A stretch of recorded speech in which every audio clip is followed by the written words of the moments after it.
Hello, everyone. Welcome to another Hacking HR panel discussion. My name is Renee Eaton. I am the founder of Work Plus Joy, and I'm so excited to have you here today. Please take some time to tell us where you're calling in or you're joining us from around the world. I hope that you're having a good morning, a good afternoon, or maybe even a good evening, and you've taken the time to join us here today for this discussion, which is around a topic that I especially love talking about. We're going to be talking about how to build a culture of innovation, how vulnerability and empathy impact creativity, experimentation, and adaptability, something that is so great to have not only in our workplaces, but our lives overall. So I'm not going to be the one that's going to be doing all the talking. We're going to have some great people here. So Jessa, if you could bring our panelists in now, thank you so much. Hello, Tara, Carrie, Marnie, and Jackie. Thank you for joining us today. This is a really exciting topic. Before we get into some of the discussions around what we're going to be throwing ideas out around and adding insights in, and hopefully please people in the comments add your own insights, your own questions, your own ideas as we go along here as well. You are just as much important as part of this discussion. But please, if we could start it off just by a round of introductions. And if you could, when you're doing your introduction, if you could also tell us what a culture of innovation means to you. So a little introduction as to who you are and what a culture of innovation means to you. So we'll start it off. We'll go around in the circle here. And then when we get into the questions themselves, it'll just be a free for all and we can all wrestle for the e-mic as it is. So Tara, do you want to start us off? Sure, happy to. So hi, everybody. My name is Tara Fournier. I am the Chief People Officer for a gaming entertainment media company called Enthusiast Gaming. And I'm also very involved in the HR community. And this is a topic that's really exciting for me. I think vulnerability and empathy are foundational for building the innovative culture. And to me, when people feel safe and have psychological safety, they feel free and comfortable to take risks and express themselves. There's so much more opportunity, and the organization just becomes a breeding ground for innovation. So excited to talk about it. Thanks for having me. Great. Thanks, Tara. We're getting a little bit of feedback coming in from your video. So just so that you're aware of that, if there might be any tips or tricks that you can do there to have that sound come through a little easier just a little heads up. Jackie, do you want to take us off next? Yeah, sure. My name is Jackie Johnston, and thank you for allowing me to be part of this panel today. My background is a culmination of HR, talent management, and leadership program development in a cross-section of small to medium-sized businesses. And I founded the Talent Vantage, where I get to play in that sandbox every day.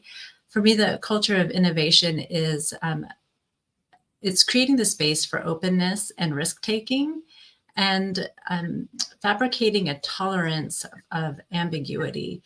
And that tolerance is going to be incremental for individuals to then meet the synergistic, what I would say, joy, building on your joy, because it can be fun when it's fostered and developed in a place that is welcoming. And we'll speak a little bit more to what that culture might look like.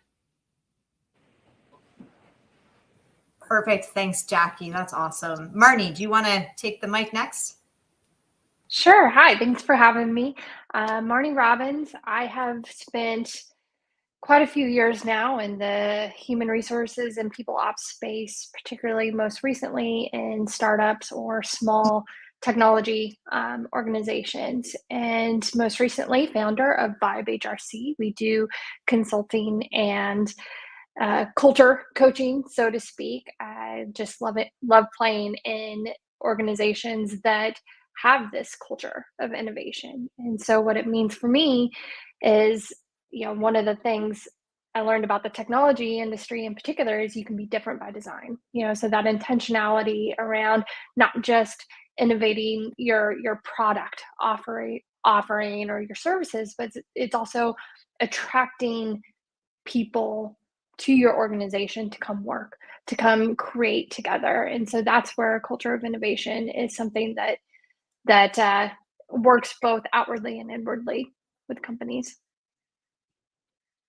Thanks, Marnie. And last but not least, Carrie. Hi, everyone. Sorry, I had some issues technologically with innovation today, so I'm hitting my phone. My apologies. But welcome, and I'm really happy to be here to talk about this, because when I look at the experience I've had in large organizations and now in a scale up, to Marnie's point of startups, innovation is something that we all have great ideas about, but the safe space and the psychological safety to be able to lean forward, lean in, and fail fast is something that we really need to look at how to embrace and make part of our culture for innovation to thrive and continue.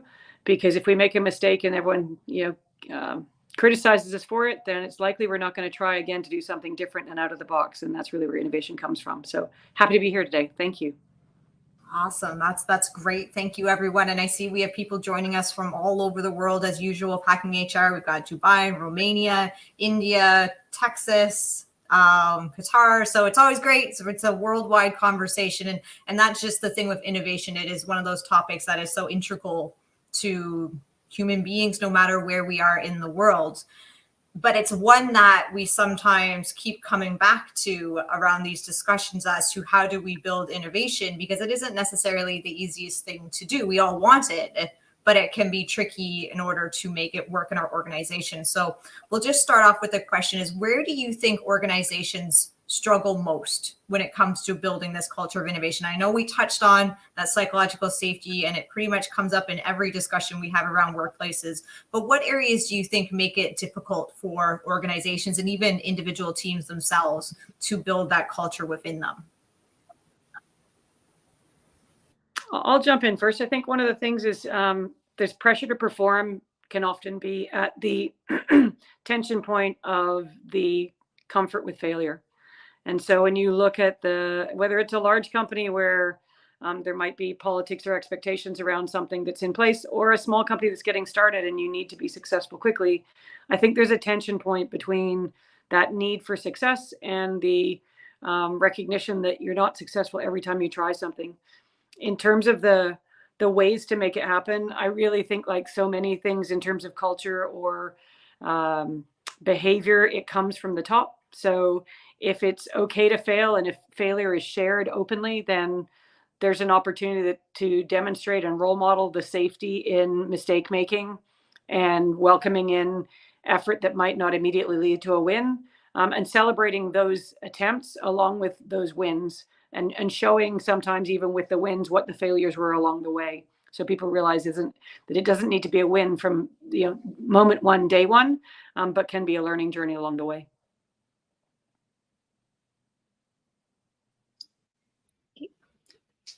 I'm happy to jump in and add to the conversation. I think part of it too is we've had an element of risk aversion, but I think that the depth of that has just gotten broader and deeper with an acute series of situations, both internally to the world of work and then just externally.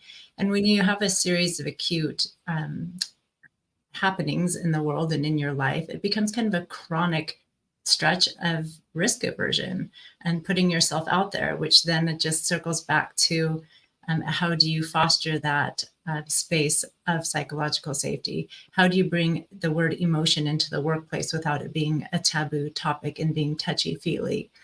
And I think one of the strategies for that is decodifying soft skills and the power dynamics that might portray either culturally or just to you personally. And what I did is I like to flip the soft skills into something that is driving innovation. So synergy, openness, flexibility, transformation. If you describe soft in that type of acronym, it becomes powerful and empowering. And that's really how you can open the gateway to innovation. And it's a constant. It has to be nurtured and cultivated over time.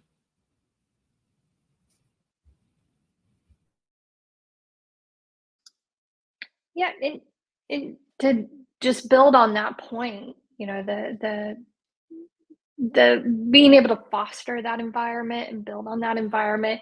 So many times I've seen organizations just from a very tactical perspective get caught in the whirlwind, the 4 disciplines whirlwind, which is, the day-to-day, emails, phone calls, you name it, meetings. And usually that happens when there's a lack of clarity around purpose and goals. And so without that clarity, a lot of times organizations can get lost in the act of doing as opposed to the act of creating. And that's where, I think keeping the eye on the ball of why we're in business and what the purpose is for organizations, I think can hinder that culture of innovation. I'll jump in here. I think that's right. I think for companies, there's a lot of busyness that goes on, right? There's practical things that you have to get done during the day, and sometimes that can consume, people's creative and innovative time because you've got to get these deadlines done. I think, talking about feeling comfortable to innovate and feeling comfortable to take a risk and make a mistake. I think all those things, I would echo all of that. I think that's definitely a struggle for the companies that I've worked in. I think for the companies that have been most innovative had that fail fast, go take the swing, and it was celebrated because in the failure was learning, and in the learning became further innovation. But you have to foster that, and I do agree. The top has to embrace that. Your executive, your C-suite have to feel, authentic about that in order for everyone else to feel that way too. Love it all. I'm a big fan, Jackie, of feelings as well. I like to call them the F word. I think we're more likely to drop the F-bomb in our workplaces than to talk about feelings. It's one of those things that has seemed to be like one of those taboo topics, but yet they influence so many things. Like if somebody is, fearsome about making a mistake because they might lose their job, or they're anxious about how people might see them in a certain situation, or we talk about like psychological safety, the embarrassment or the potential humiliation. These are all feelings that we have. And even you talk about, Marnie, the doing and creating it and having a purpose, enthusiasm itself, having something to look to that you're passionate about doing, all interconnects around those feelings. So I see both that we have kind of like our prerequisites around psychological safety on one side, but we also have the space of just having the strategies and the time to actually innovate. So let's shift a little bit to the psychological safety. And what are some of the things that we can do specifically around innovation, that creativity, that experimentation with psychological safety. What aspects of it do we really need to focus on in order to have that happening within our teams and our organizations?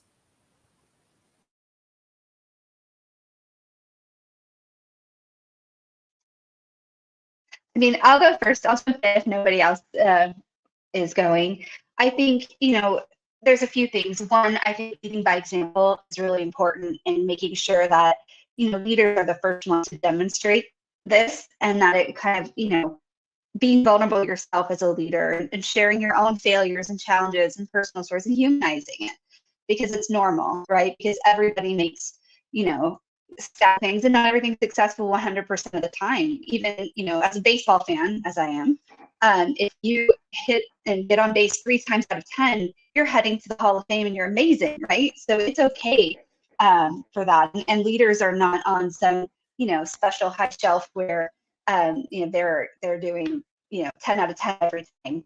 I think too, creating a safe environment and encouraging open communications, and having all of your organization having the regular one-on-ones, having mechanisms for feedback, giving people, the opportunity to speak and be heard, and also kind of recognizing and rewarding people for being vulnerable. If they own something that's a mistake, and rather than being afraid that something terrible is going to happen to them, thanking them for bringing that and having the courage to admit their mistakes, I think helps.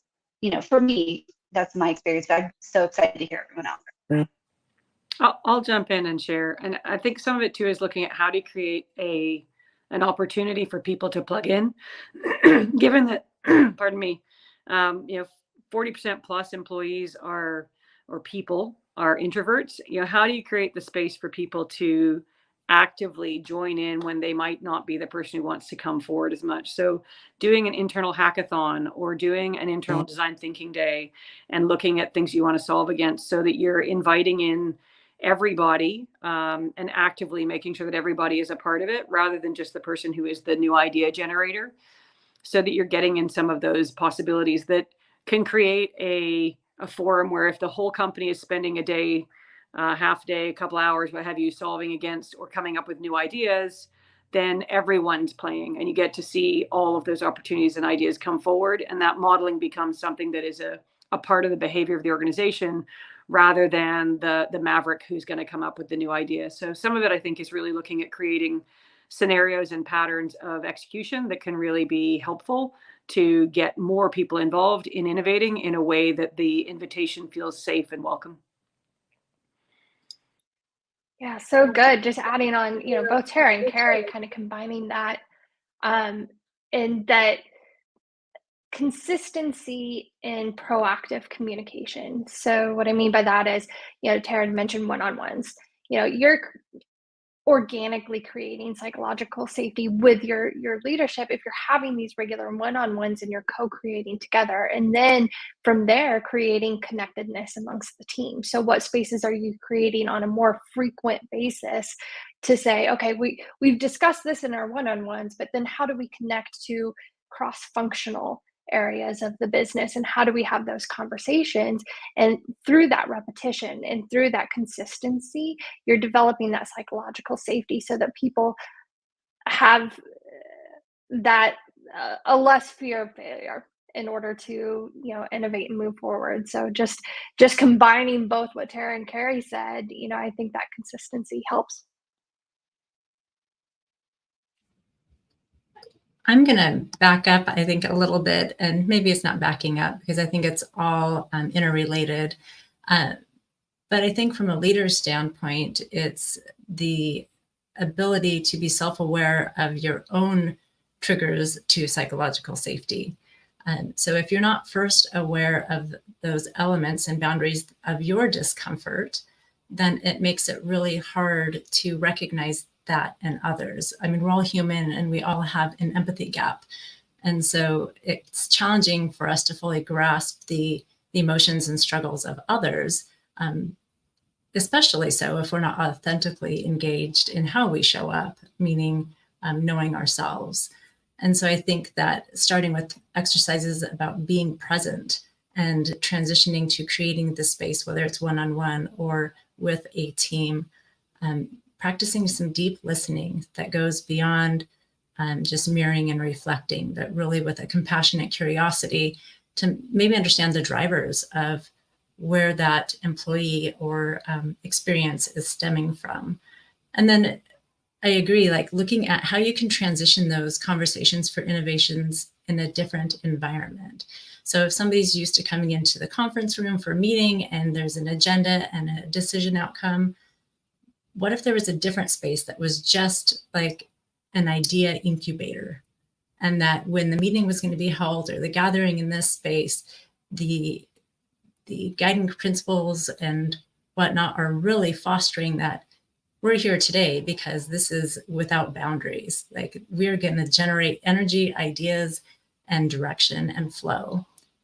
Then go back into the conference room and do the line item priority action planning. Yeah, I love that.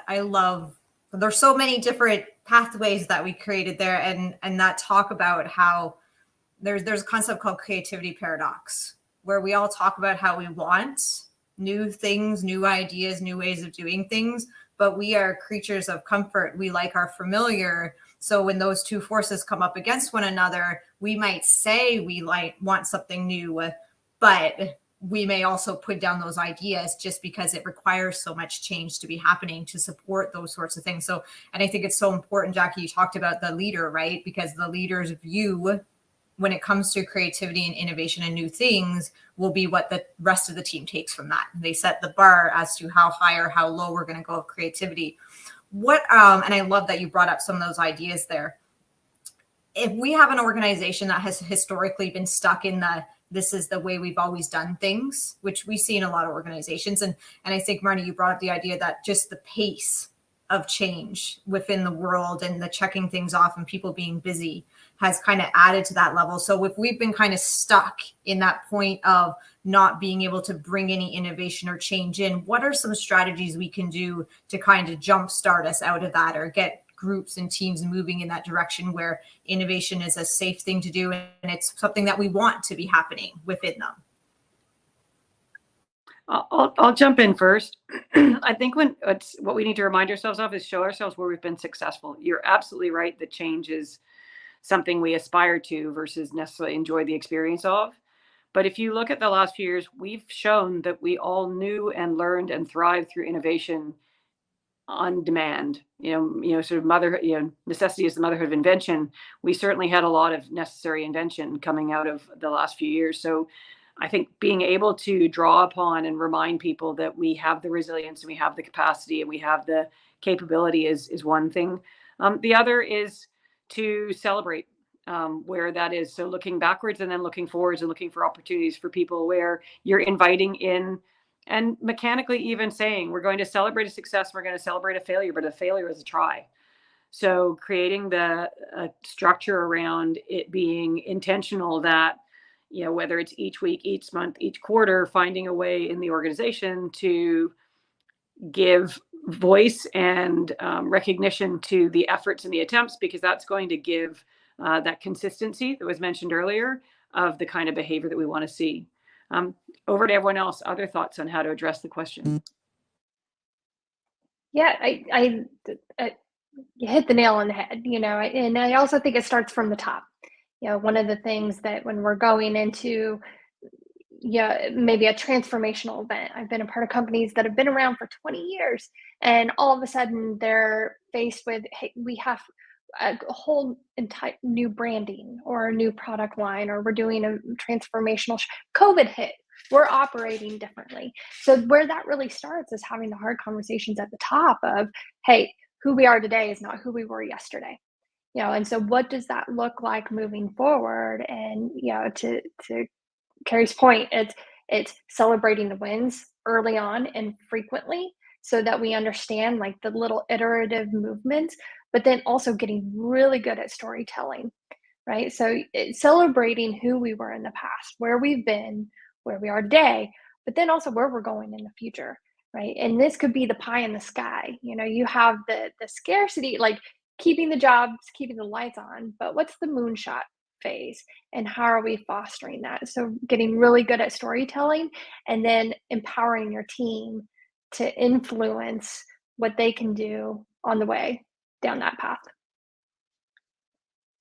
I like that. I think that's right. I've gone through a lot of organizational transformation in my career. I've become change management kind of expert over the years, and I think that's exactly right. I think storytelling is so important, and I also think telling people what to expect, and also celebrating the past. So when I've worked with mergers and acquisitions or different change, we kind of have this philosophy. One of my previous CEOs said this: look, you have a passport from this country that you were at the organization, and you're still going to be a individual citizen. You celebrate and love and be and remember all the wonderful things about being part of that, that country or that organization. And now we're all going to get a new passport, and we're going to have this other thing that we're going to be, you're going to be a new citizen. We're going to do these new things, and really getting everybody involved and feeling like they belong. I think belonging is really important. Bringing people along to the organization of change, because you can't get innovation if they don't feel like they're even belonging there. So that was something that just resonated when you were speaking about it.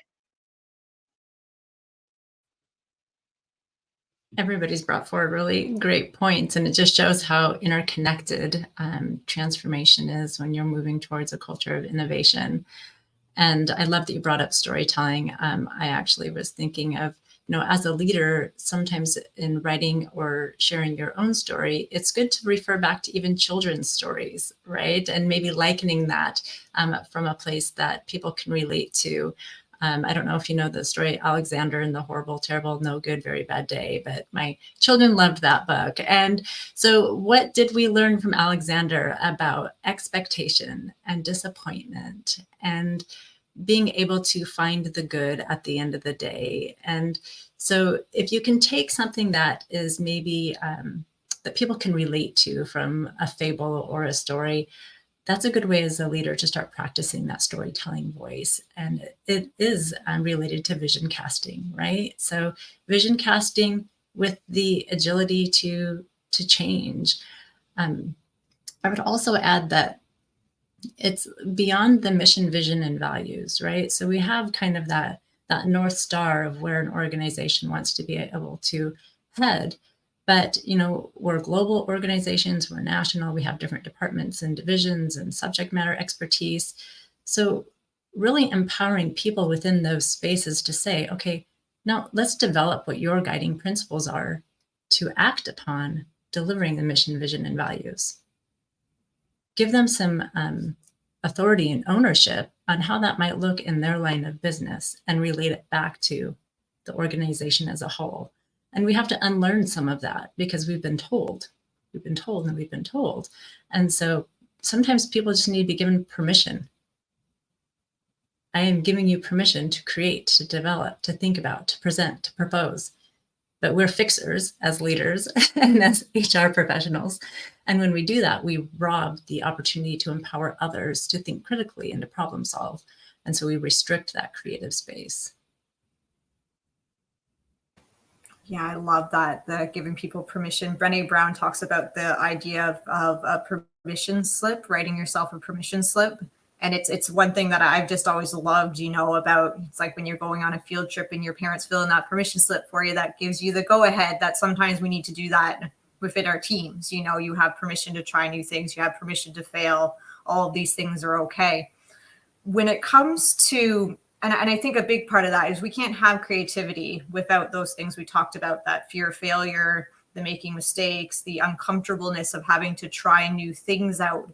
What are ways that leaders can help support people when they have to sit with this negative side of creativity and experimentation and trying new things? What are ways that they can support them and help them through these often uncomfortable and undesired feelings that come with it?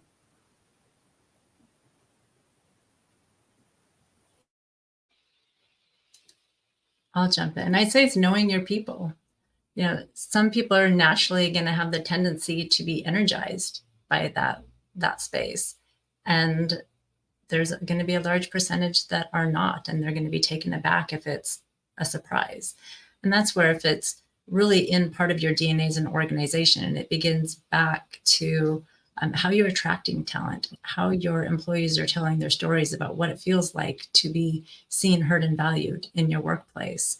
I think that an easy exercise to introduce is the yes and. So if you're in a generating brainstorming situation, it's assessing and challenging that person to find the 10% good in that idea, and to try to pause any previous experience, any legacy models within the organization, and to validate the 10% that person shared, and then add your idea. And then continue that. Yes, what I really like about your idea is this, and I'd like to add. That's a really simple exercise that, one, validates somebody was heard, and then it continues to build some energy. I'm going to jump onto your conversation of talent in particular, since this is such an HR audience. I think your comment of knowing your people and knowing your team is really important. When I look at the Belbin team structures and team model, there's the idea generator, there's the completer finisher, there's different people who do different things as things are innovated.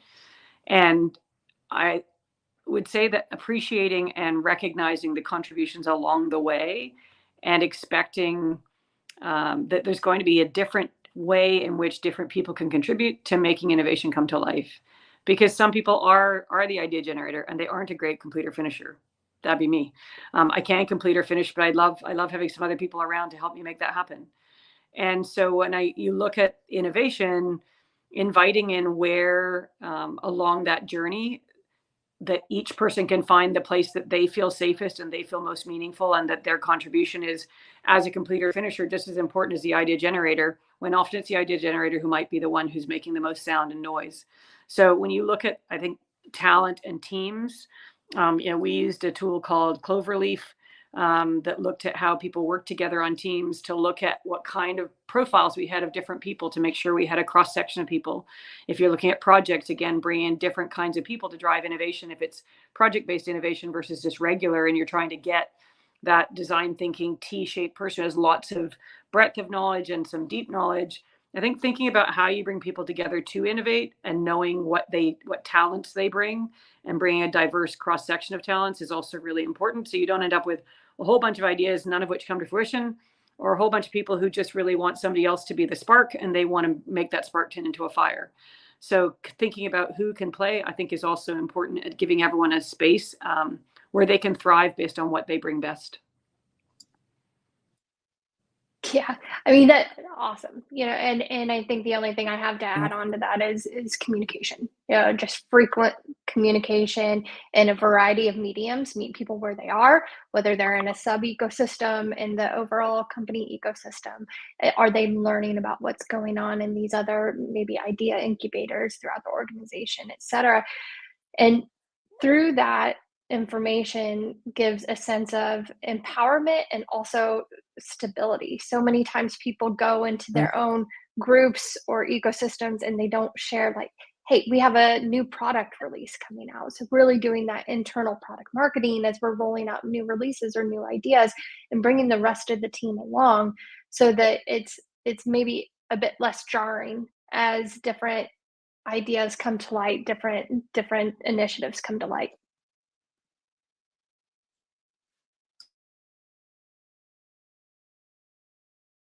Yes. I agree on everything you all said. I don't know that I have too much more to add to that, but I really do agree, Carrie, that knowing who your players are and bringing all the different players that come together is so great, because also there's just great learning that comes from that too. I think as we're talking, Carrie, I think I'm an idea generator too, and I need people around me to help me get things finished, and I'm so excited when we do.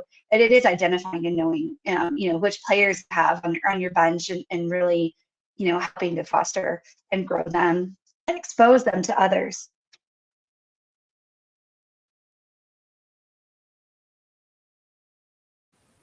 Yeah, I love all of that. I love the focus on that strength-based. Carrie, you have something else to add to that? I just have one other thing too. The concept of disruption and being a disruptor, is that celebrated, or is that something that we see as being a challenger? And I think sometimes we like and don't like. We welcome, we love, have a bit of a love-hate relationship with disruptors. So I think that's another piece too to consider, is the kinds of profiles, the kinds of behaviors that we celebrate and promote are a big part of who is going to continue to step forward and be willing and reinforced in making those changes. So, but back to you. Thank you. Yeah, no, I love that you brought that up, because it makes me think of Timothy Clark's 4 stages of psychological safety. And his top one is that challenger one. And a lot of times when we think of, innovation and creativity, we think of kind of like building new things out of, like that we've never done before. But part of that is also challenging the status quo within our organizations.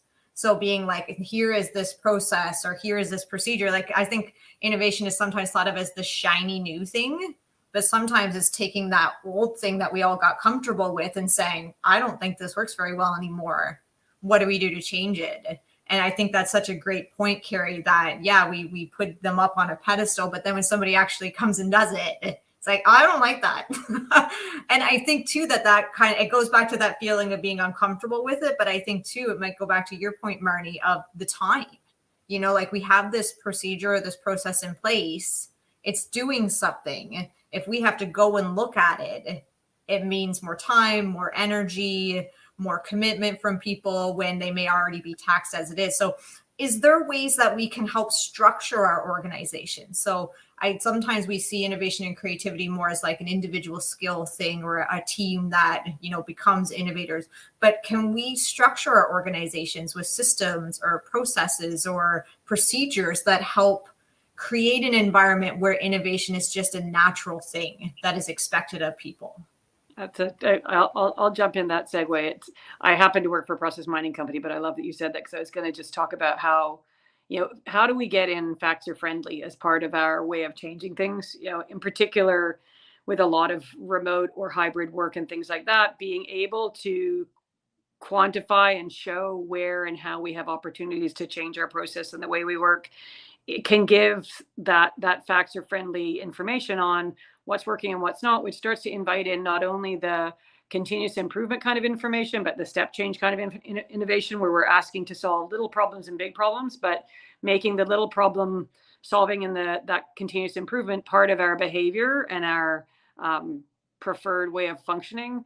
But also then saying, here's some of the bigger challenges we have, and maybe bringing together a collection of people to look at a particular issue or group of issues.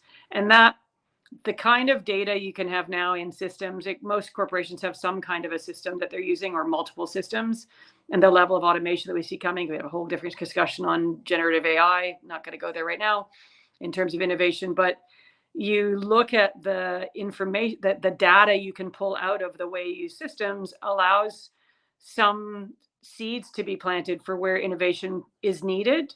And then that can become a source for how do we generate or identify where we need to spend our time and energy, or could spend our time and energy beyond those spontaneous ideas. Other thoughts from others? Yeah, I think for me, what I've seen really successful for this is a matrixed environment. So you have functional organizations. Say you've got a marketing team, and all the different people in marketing are in this team, but they also work on specific projects. So they have cross-functional leaders, and they're working in different groups to work on different projects or different, initiatives, things like that. And that's been really successful for helping kind of cross-pollinate the organization and getting different ideas and getting people in different groups of innovators and disruptors all together to work on a specific thing.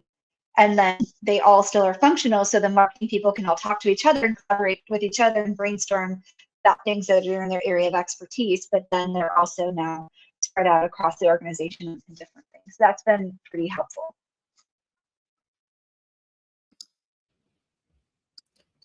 I have to add that it's the intentionality. So you can speak to wanting a culture of innovation, but what's the intention? And intention is then followed by resources and commitment. And so, again, supporting that culture of innovation. And I would also add that for leaders to learn their role, right? Sometimes leaders get in the way.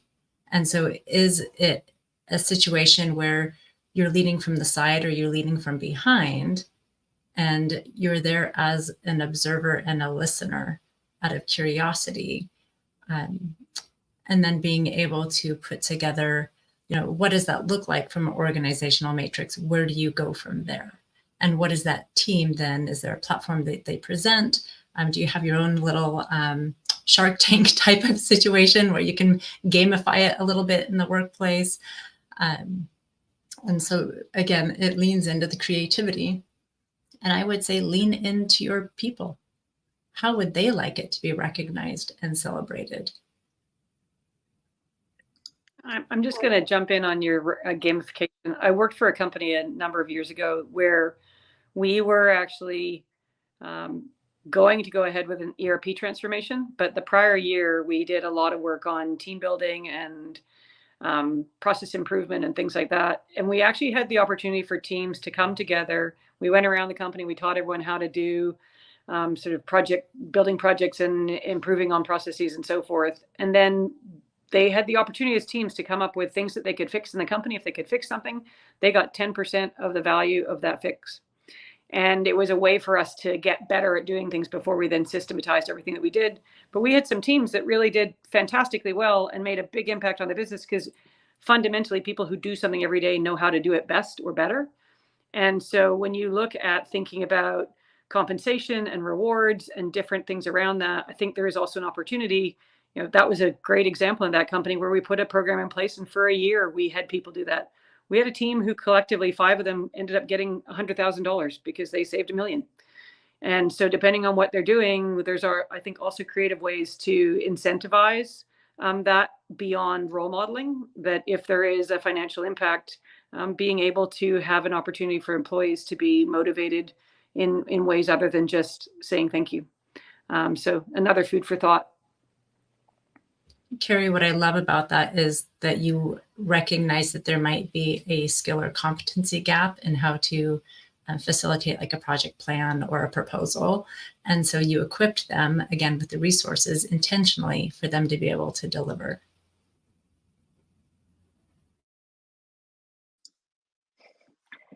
Yeah, I don't have much to add to that. It more philosophically, from the top. So working with fast growth startups, a lot of times you have a flatter organization, maybe not the resources to actually set aside or develop organizational structure. But one company that I worked with had literally the core value of get the experience right together.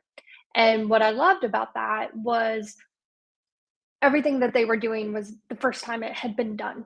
They were developing from ground zero. And regardless of where someone was in the organization, we had to not only create and innovate, but we had to give each other grace and develop it together. So as leadership was making missteps, as processes would be built and processes would fail, we had to really come together as an entire team and provide continuous feedback. And so the way that lived out was through that continuous feedback process, whether it's through pulse surveys or retros after project initiatives, et cetera. So for a smaller team, a lot of times it's just literally quite philosophically setting the stage of, look, we're all doing this together and it's all hands on deck.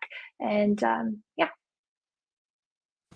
Yeah, I love that, Marnie, because I think what it does is it creates norms around innovation. So the way that we go about doing our work is to look for, the things that we might be able to challenge or change or disrupt, and all of those words that we use. And it's an expectation because we've set it out here, and we're going to, as we talked before, we're going to recognize and appreciate the people who do those things, which lets everybody else know that this is okay. And we're going to have conversations constantly around it, which I think is so important. I like, Carrie, how you talked about, and how Jackie highlighted when you talked about it, I'm a little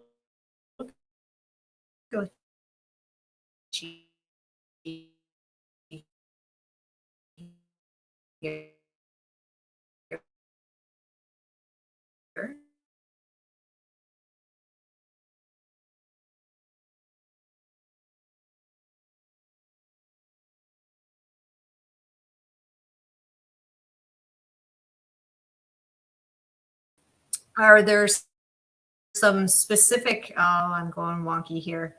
Hopefully you can still hear me. I'll let this slide. Women programs or even just one-on-one skills training that we can do in order to help employees, people be more creative, be more innovative with their work. I know we talked a little bit on, oh, the word has gone out of my head now. We talked a little bit just even on, oh my God, active listening. I know somebody mentioned active listening as a component, but are there specific skills that we can help people develop so that they become better innovators?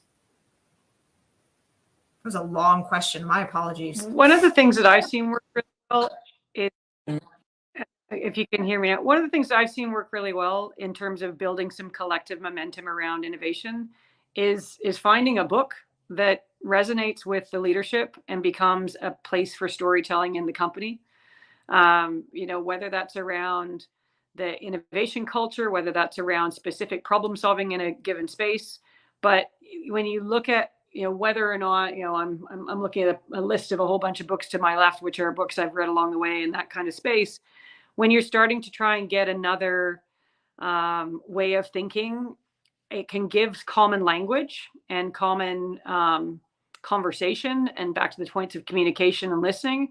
I think finding something that resonates with your industry, with your culture, with what you need at the time can really be a great catalyst to give a collective change, which is not a super big investment for an organization to be able to do that. And that common language and discussion, I think, can really foster the trickle out of what particular teams or particular areas can do in a way that then gets some collective momentum and communication and expectations and storytelling, rather than just saying, hey, everyone, go be better, go be different, without any kind of consistent language or thinking around it. So I've seen that be really successful. And I think it's a great way to very quickly insert some new ideas and new conversation in an organization on an en masse scale. I like that, Carrie, and it makes sense. I've done something similar in a couple organizations. I've used like insights to some other things just to create and understand who they are, so people can understand themselves and understand, feel comfortable with how to communicate with others. I think that's a big piece too, is just learning how to collaborate with the team members that you have or people that maybe you don't work with. Definitely agree with that. Yeah, and there's something, creating that common type of language too around prototyping workshops.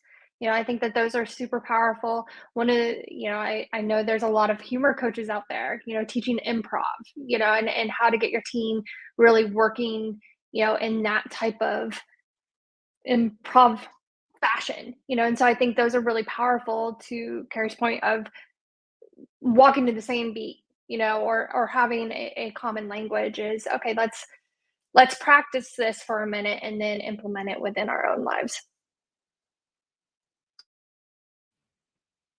Yeah, and I mentioned design thinking briefly. Like, that's something that when we were at SAP, our CEO got super excited about it, as did our board. And we actually went through probably a period of a few years where a lot of employees became design thinking coaches, and using that with customers, using it internally, changed the way we did some of what you're talking about in terms of early prototyping. And it gave that language around early prototyping and convergent to divergent thinking. And it changed even just the way you had normal meetings. If you weren't formally design thinking, it changed the way we thought about problem solving and thought about ideation, and added a muscle memory and a skill set for everyone to pull from. So that's certainly another easy way to look at how to give some new tools to ideation and problem solving within a company. IDEO, there's lots of books on design thinking that you can look at, but there's tons online that's free, where you can find information on design thinking as well. I don't know that I have too much to add. It has me reflecting a little bit to, of course, the shared meaning. So what are we talking about, and what does that look like and mean? So people are understanding when we're talking about creating this culture of innovation and creativity. Is creativity mean, we're all going to go in and draw on poster boards, or does it mean that, what does creativity mean? And really, what does that look like in the workplace? And I would also say an idea of kind of reverse engineering, kind of the root cause analysis from using your own case studies. So what was a situation that demonstrates a great innovation or a deviation from common practice or policy that was a successful win and a customer outcome and a sales and a near miss, and share that, talk about it. It's something that you can relate to because it's your business, it's your product, it's your customer. And so you already have a case study from your internal organization. And then where was one that was not so great? And let's work through, engineering and designing what that might look like and how we could do it different. And where were the loopholes or the red tape that didn't allow, for whatever reason, maybe to think that I couldn't problem solve because the policy says this, or because this is how I was trained to do it, right? We come up with a lot of self-imposed limitations that are also systemic limitations. So when we have those actual case studies from our organization or other organizations and applying it, how can we stretch those boundaries of the constraints that are in the scenario provided? And I love your storytelling. Like in the storytelling is also fostering and encouraging where did we trip along the way before we got to the finish line, becomes part of that storytelling that reinforces, what were the 19.7, however many iterations it took it to get to the ta-da moment where there were mistakes and learnings along the way, become part of modeling that learn and grow culture and innovation as well.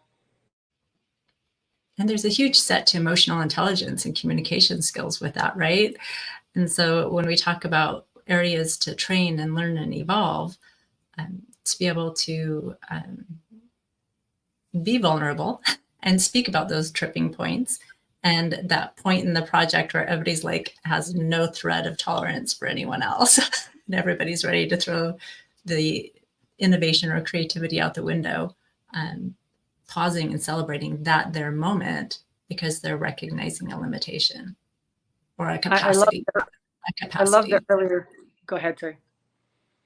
I love the earlier mention of Brene Brown, and her Daring Greatly book to me goes to the quote of I'd rather be daring greatly and fail than not to dare greatly at all. Be the person in the arena who's trying hard. So, even things like that where having posters, having themes, having quotes that become what represents the way we wish to see people behave in a really simple way can start to give life and voice to the way we want to see our organizations function.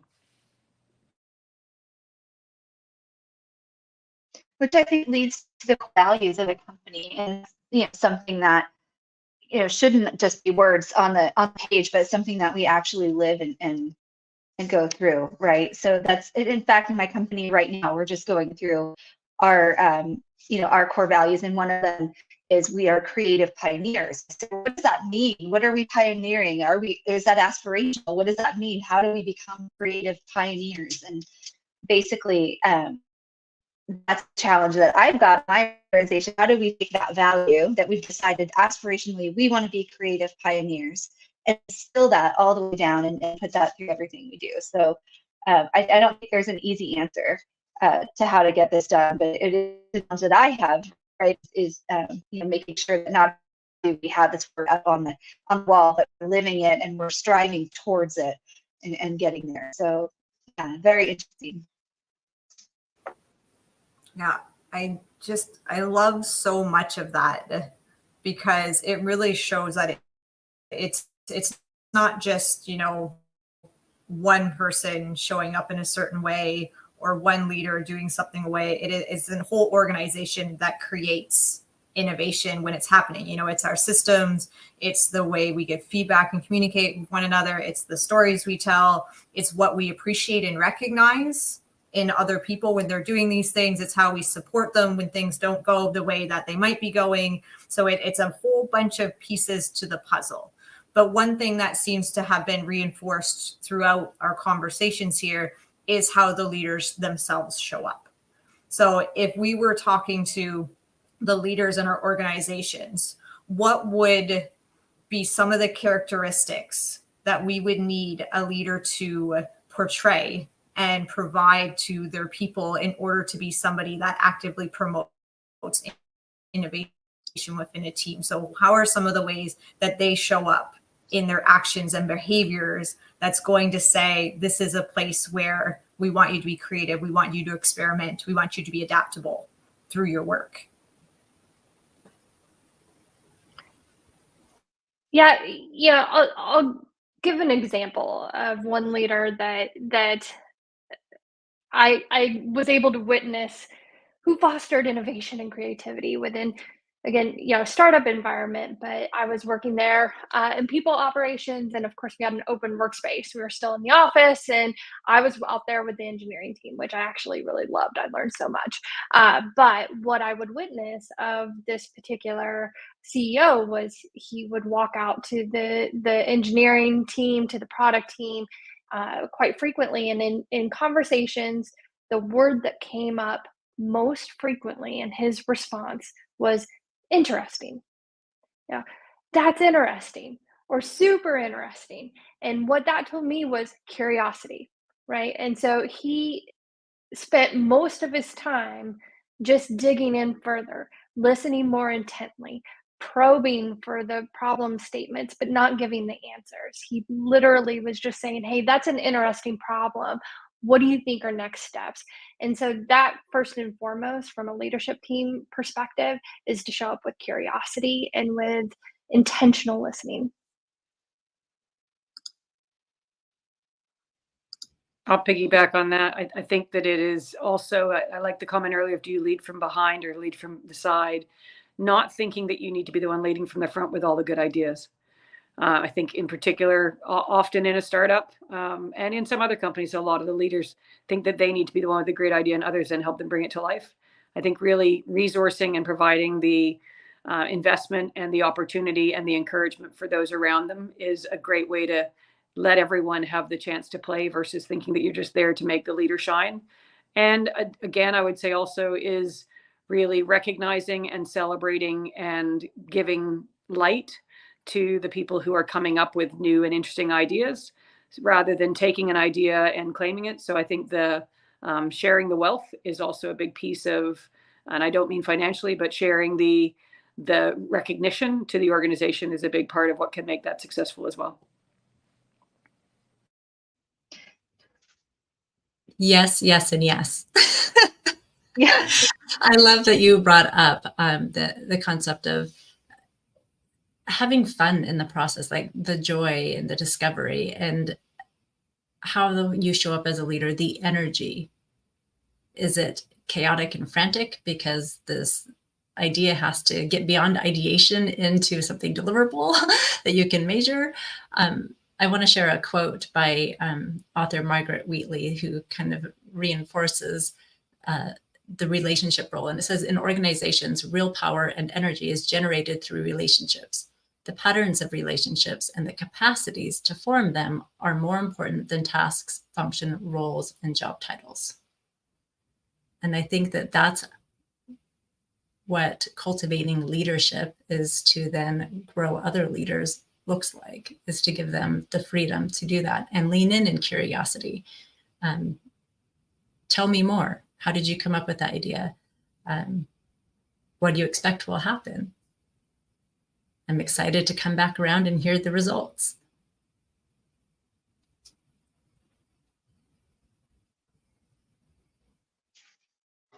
Great quote. I really love that. I think, yes, yes, it is, and yes. But I think too, like the authenticity, right? All these things the leader has to do, but it has to be authentically them. It can't just be checking a box. So not just saying, oh, tell me more, and then never doing anything about telling me more. So to me, I think, when I coach my leaders, I talk about their shadow. And so what their shadow that they're casting is going to be what they're going to get back. And so it's really important that if they want to be innovative and have a company of innovation, then they have to be the leader that's open to hearing the good, the bad, the ugly, and be transparent. And if an idea is coming forward and it's not a great idea, be honest with them there too. I think honesty is really important, and especially with the new generation coming in, they're looking for that feedback. and they're looking, Generation Z is coming up and they want that. They want to be, the next leaders, and they're looking up to, the C-suite. So I think there's a responsibility on them to be authentic and transparent. Yes, risk mitigation is also an important place Love to be curiosity. with passionate candor. Yeah, it's all of what you've said there is just so important. Marnie, like huge checks to the curiosity. Curiosity is, I think, one of my favorite emotions, because curiosity tells us that we find value in something. So if we're curious, we're constantly looking at a situation, seeing that there's value in this. There's value in this idea or this perspective or this person. And I think as a leader, it can be one of the most fundamental emotions to cultivate in your work, just for building empathy and building connections, and then adding that on to innovation and curiosity as well. And just everybody, all of what we've added there is so important to building that culture of innovation. We're so close to the end. We've gone like 58 minutes into this, and I can't believe how quickly it's gone by. What I would like to do is just end it off on a more personal side of things, as to when was the last time that you did something that was an experiment, or something that was innovative, or something that allowed you to provide creativity to your own work, just so that we can share some examples of this in action in our own individual lives.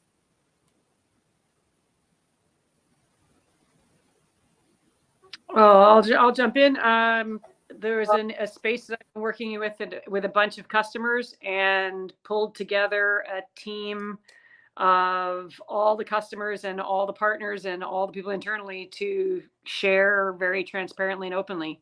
It was about 25 people last month. It was about 100 people just before this call, and I'm sure it'll grow from there. So it can be risky to put people together when you don't have all the answers on all the things, but being open to invite in questions and opportunity and successes and failures, people gravitate towards that. So that's been a recent success.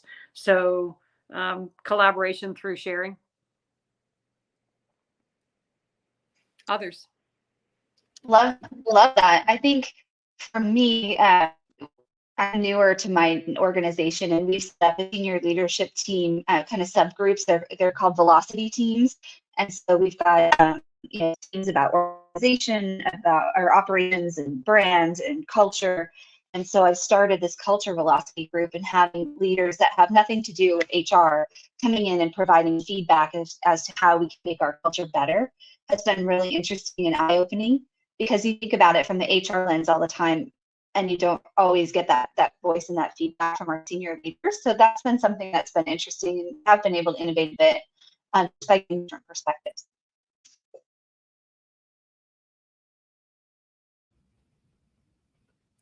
I recently was in an experience where a facilitator was not available for an emerging group of community leaders for their kickoff session.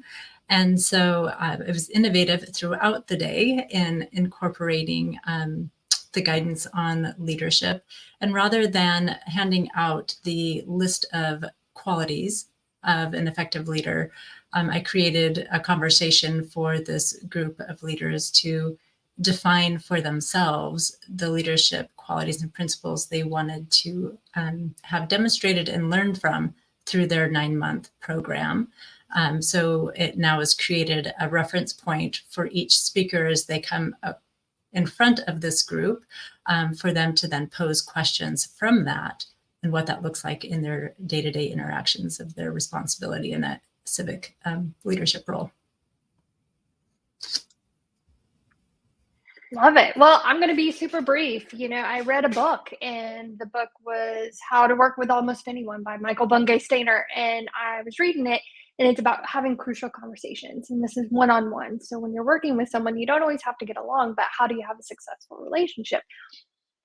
I think this is great for leadership teams. How often do senior leadership teams have kind of these weird relationships? So I created a workshop based on this book, but had to take the one-on-one correlation to more of a group dynamic setting. So super excited to roll that out through my business. Love it. Love all of that. Such great examples of all of the different areas that we can be creative and we can experiment and we can be innovative in our work, no matter where we are in an organization. We are 2 minutes past our time, so not too bad. We're pretty close, right on the dot there. I just want to thank all of you for coming and joining and sharing your insights and your ideas and your expertise when it comes to building a culture of innovation. I hope that people in the audience, that you're able to take some of these ideas and apply them to your own work in order to innovate, to fail, to experiment, and disrupt in your own way to build a better workplace for everybody. So thank you all for joining again. I hope you have a wonderful rest of your day, and hopefully we see you all soon. Bye now. Thank you.